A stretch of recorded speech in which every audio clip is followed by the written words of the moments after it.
Side airs, you know them well, one of the most used tools in every weapons kit. Today we are going to look and compare the differences between all of the side airs in Brawlhalla, and you can tell me which one you think is the best in the comments after we're done. Let's go ahead and get started. Let's start off by comparing the startup frames from each individual side air, and here they are. As you can see, Orb, Gun, and Lance side air startup frames are the lowest, while Axe, Hammer, and Cannon are the highest, with Orb and Axe being the lowest and highest respectively. Next, let's compare the active frames of each side air. These are the frames in the move that can actually hit you. So let's go ahead and take a look at those.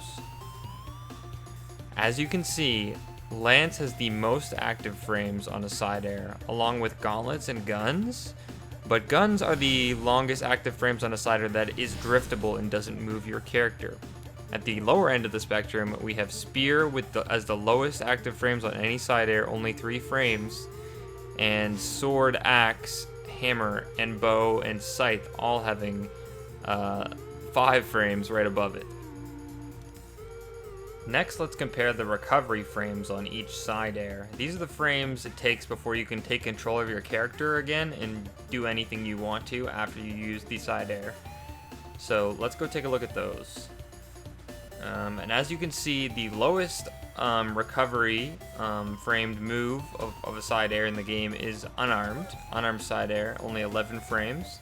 And the most recovery frames on any of the side airs are going to be a tie between Gun, Sword, and Spear. All the rest fall within the middle in terms of recovery frames. Next, let's compare their max horizontal distances, measured from the back of their hurt box to the tip of their furthest hitbox. This doesn't count for distance traveled on weapons like Lance and Cannon, Gauntlets, or Katars. This is simply a measure of the distance from their back of their hurt box to the tip of their furthest hitbox. So let's go take a look at those. And as you can see, the number 1 furthest hitting side air in the game is going to be Gun side air. That reaches 416 pixels. Now keep in mind, these are measured by myself, and they could be slightly incorrect. No one else has ever, from what I can tell, measured the distances of these side airs, so you can go ahead and try it yourself and see what you find, but this is what I found when I looked at it. Second place is surprisingly Lance, and I measured this and I double checked because I was very surprised at how far it reaches even without the distance traveled of it moving on its own. So Lance actually might be further distance side air than Guns. If you include the distance traveled, but we're not including that in this. This is simply the tip of their furthest hitbox on that frame that the move comes out to the back of their hurt box. And as you can see at the top there, we have the unarmed being the lowest travel distance at 190.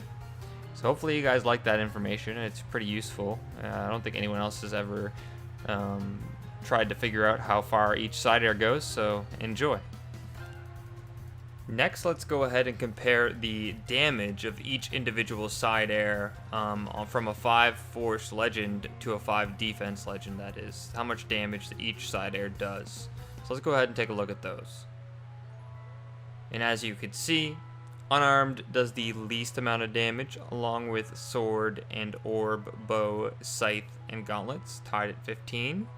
And the most amount of damage on a side air is Hammer, along with Axe, Lance, and Spear following behind.